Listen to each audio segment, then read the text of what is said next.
One of my favorite Google features is Google Calendars, and I have created a bunch of calendars here. The ones that I mainly use are these two, 7th grade literacy and due dates, and my 7th grade lit. So I'll show you my due dates first. This is a calendar, so I'm in the wrong month, that I have shared with my students and parents, and I put in each day what assignments are due. In addition, longer term assignments are also in my calendar for the pretty much the remainder of the year. I have days off for conferences, and then we have long-term assignments that are periodically due. For those assignments, or for any assignments where you have handouts that students might need access to, you can add those attachments right in an assignment by clicking Add Attachment. I have added a sheet here that they might need to access while at home if they forget theirs at school, which, as we know, middle school students frequently do.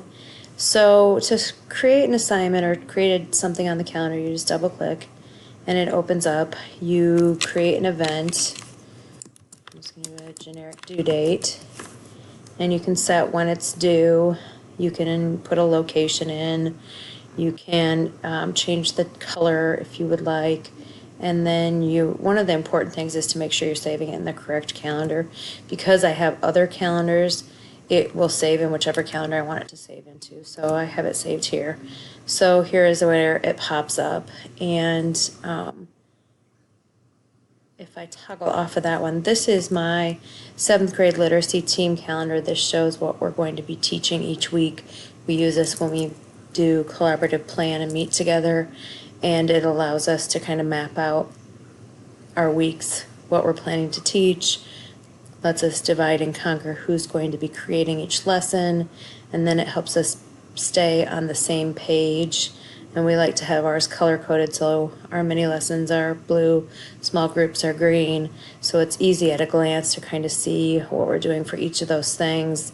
We have other writing units that are color-coded as well. And then, obviously, then I have my personal calendar as well. So to start a new calendar, you would just go Add New Calendar. You can name it,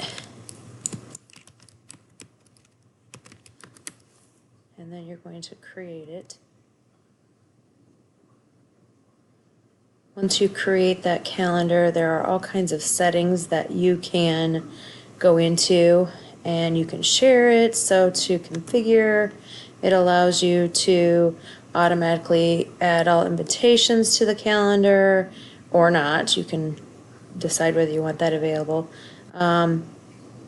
Make available through your school district. Here's where you can share. For event notifications, you're able to add those in. And then again, there are a bunch of general notification things that you can choose how you want those to show up. You have a public URL, and that's how I share my calendar with my students and my parents.